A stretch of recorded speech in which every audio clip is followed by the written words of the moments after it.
Jericho rose, also known as the resurrection flower, flower of Jericho, Jericho flower. It's got a lot of different names, but we're calling it Jericho rose right now. And what this is, this is the Jericho rose. This is what it looks like when you get it. It's going to look like that. I put this in a bowl of water. This has been mine. I've had it for 3 years, and I use it with my granddaughters on Resurrection Day. You know, we will put it in there because like a spiritual type thing. And this is what it looks like. I've had in a bowl since Friday, but before that, and this is Sunday. Before that, it looked just like this. And because when the water dries up, it dries up. It's just one of those type plants that, you know, it's like, how did that happen? You know, but this is it, and it's even starts turning green, you know, where you see it all brown. Now that I've explained that to you and what I've done, I'm going to talk about about the Jericho rose. You don't eat this, so it has no health properties. But it's got lots of magical and spiritual properties. So the Jericho rose, also known as resurrection plant, is a small drought-tolerant plant that can curl into a dry, dormant ball and then unfurl and turn green again when watered. This remarkable ability has made it a symbol of like rebirth, resilience, and eternal life across cultures. Spiritual and magical symbolism.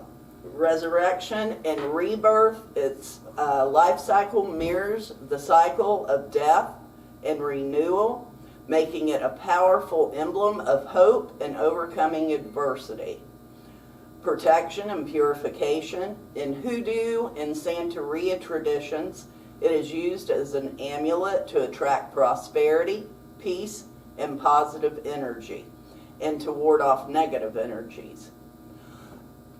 Prosperity and abundance, often placed in water with coins or prosperity symbols. The plant's energy is believed to draw wealth and success into a home or business. I should have put some coins in there yesterday because I had it sitting on my desk here all through, you know, my customers and stuff like that. Nobody even noticed it. Nobody even said anything about it. And I should have talked, but I was pretty busy, so I didn't have time to say, oh, look over there. But that would have been good. I think I might try that.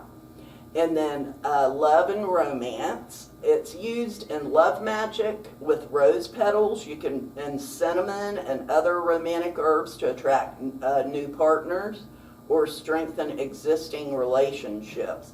As it opens, it's a relationship renewal. So if you need a little, you know, pick me up in your relationship with your husband or boyfriend, it's a good way to do it. And then healing and wellness, combined with healing herbs or crystals like lavender or amethyst. It is used to promote physical and spiritual healing.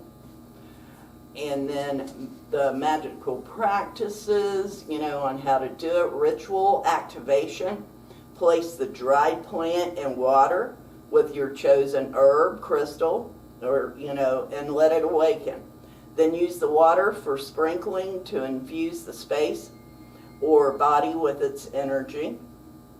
Cleansing. Used with sage or frankincense to purify spaces and protect against spiritual harm. Decorative magic. Displaying this plant in a terrarium or on a windowsill can serve as a living reminder of renewal and resilience. So it would look good in a terrarium because it's one that you could have in there and you wouldn't kill. Because it wouldn't matter. It would come back alive anyway. I've had terrariums before and If I put cactus in there, I would overwater them or something. I would always kill them. But they looked good for a few days, but this would look good forever. You see it dying, just add some water to it. The biblical link associated with the story of Jonah, said to have grown miraculously when he was vomited from the well. So I guess that's how that started then, with this. Associated with the story of Jonah, said to have grown miraculously where he was vomited by the well. So where he was spewed out by that well that swallowed him, these were growing. So that's pretty good. They grew miraculously. I had to reread that because some things it's like I want to sink in my head. So the Christian tradition linked to the resurrection of Christ, symbolizing the life and triumphing over death. And that's why we do this with my granddaughters on Resurrection Day, so that they can see, the symbolization of the Jericho rose for it. And the Jericho rose magical properties stem from its life-giving transformation and deep symbolic meaning. It is valued for attracting prosperity and abundance, enhancing love and relationships, and providing protection and purification, and supporting healing and renewal. So this little what looks to be dead flower is magical all on its own.